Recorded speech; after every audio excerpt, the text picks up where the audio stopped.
శ్రీమాత్రే నమః. స్త్రీలు ఈ సమయంలో పూజ చేస్తే మంచి ఫలితం ఉంటుంది.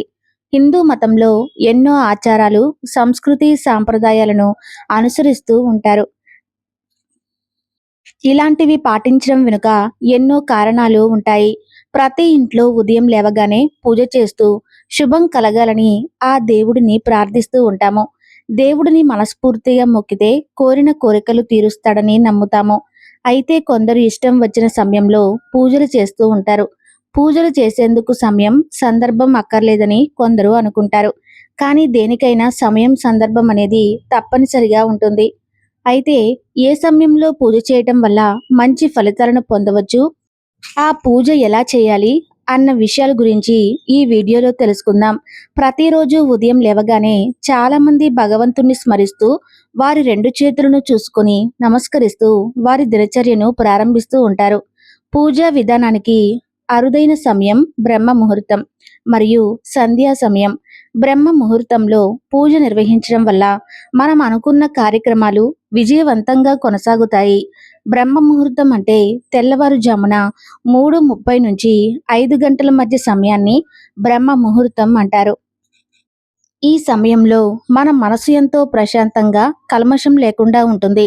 కాబట్టి ఈ సమయంలో ఎటువంటి శుభకార్యమైనా తలపెట్టవచ్చు.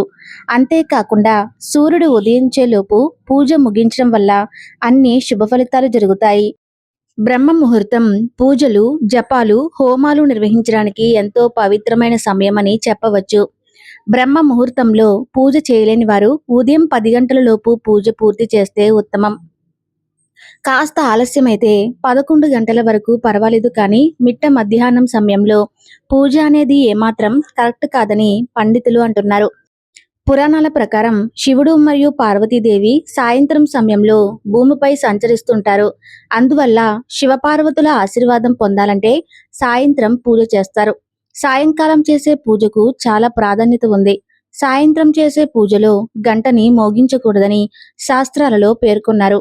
ఎందుకంటే సూర్యాస్తమయం తర్వాత దేవతలు విశ్రాంతి స్థితిలో ఉంటారు. అటువంటి సమయంలో వారిని మేలుకొల్పడం సరికాదని నమ్ముతారు. అందుకే సూర్యాస్తమయం తర్వాత గంట మోగించకూడదని విషయాన్ని ఎల్లప్పుడూ గుర్తుంచుకోండి. పూజా సమయంలో దీపం ఆరిపోతే అపశకునంగా పరిగణిస్తారు. దీపం ఆరిపోతే దేవతలు మనపై అసంతృప్తితో ఉన్నారని అనుకుంటాము. పూజా సమయంలో దీపం ఆరిపోవడానికి గాలి, వత్తిలో తగినంత నూనె లేకపోవటం వంటి ఇతర కారణాలు కూడా ఉండవచ్చు. కాబట్టి వెలిగించిన దీపం ఆరిపోతే భగవంతుడికి క్షమాపణ చెప్పి మళ్ళీ దీపం వెలిగించండి. ఇంట్లోని పూజా గదిలో ప్రతిరోజు దేవుడి ముందు తమలపాకులను పెట్టి పూజించడం వల్ల మీరు పూజ చేసిన ఫలితం మీకు ఖచ్చితంగా దక్కుతుంది. దేవుడికి పెట్టే నైవేద్యాన్ని ఎల్లప్పుడూ తమలపాకు మీదే పెట్టాలి. తమలపాకు మీద పెట్టిన నైవేద్యాన్ని మాత్రమే దేవుడు స్వీకరిస్తాడు అని గుర్తుపెట్టుకోండి. అలాగే దీపారాధన చేసే దీపం కింద తమలపాకును ఖచ్చితంగా ఉంచాలి. రోజు ఇంట్లో పూజ చేయటం వల్ల ఐశ్వర్యం కలుగుతుందని, ప్రతికూలతలు తొలగిపోతాయని శాస్త్రాలలో చెప్పబడింది. ముఖ్యంగా పూజ చేసే గదికి ఎప్పుడు తలుపులు వేసి ఉంచాలట. అలా తలుపు లేని వారు ఖచ్చితంగా ఒక డోర్ కర్టన్ అయినా ఉపయోగించాలి. ఇక రాత్రి సమయంలో పూజలు కూడా సరైన పద్ధతి కాదట. రాత్రి పూజలు కేవలం దుష్ట శక్తులను ఆవాహనం చేసుకునేందుకు తప్ప దైవానుగ్రహం పొందలేమని, అందుకే తెల్లవారుజామున చేసే పూజల వల్ల సత్ఫలితాలు దక్కుతాయని పండితులు గట్టిగా చెబుతున్నారు.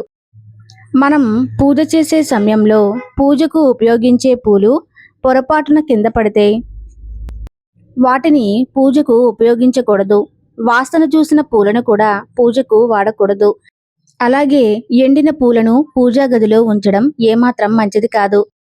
ఏ దేవునికి ఏ నైవేద్యం సమర్పించాలో తెలుసుకుని ఆయా దేవులకు ప్రీతిపాత్రమైన నైవేద్యాలు పెడితే మంచిదని వాస్తుశాస్త్ర నిపుణులు చెబుతున్నారు. పూజ చేసే సమయంలో మంత్రాలను వచ్చిరాని మంత్రాలు చదవకూడదు. తప్పుగా మంత్రాలను చదివితే సానుకూల ఫలితాలు రావు. మీ ఇంట్లోని పూజా గదిలో బల్లి కనిపిస్తే అది చాలా శుభ సంకేతంగా పరిగణించాలి. వినాయకుడికి తెల్ల జిల్లేడు పువ్వులు అంటే చాలా ఇష్టం. అందుకని ఆ పుష్పాలతో గణపతిని పూజిస్తే కోరిన కోరికలన్నీ తీరుస్తాడని ప్రసిద్ధి. ఇక సూర్యభగవానుడికి కూడా తెల్ల జిల్లేడు పుష్పాలతో పూజిస్తే ఆరోగ్యాన్ని ప్రసాదిస్తాడని భక్తుల విశ్వాసం. మారేడు దళాలతో మహాశివుణ్ణి పూజించడం వల్ల పరమేశ్వరుడు సంతృప్తి చెంది కోరిన వరాలన్నీ ప్రసాదిస్తాడు. దేవుడి పూజకు వాడే పసుపు కుంకుమలు అన్ని రకాల పూజా సామాగ్రిని సపరేట్గా పెట్టుకోవాలి. ఇక పూజలు చేస్తున్న సమయంలో ఎవరైనా అతిథులు వస్తే వారిని నిర్లక్ష్యంగా చూడకూడదు. పూజా సమయంలో ఇంటికి వచ్చిన అతిథులు దైవ సమానులు అని చెప్తారు. ఇక పూజలు చేస్తున్న సమయంలో ఒక దీపాన్ని మరొకటి ఉపయోగించి వెలిగించకూడదు.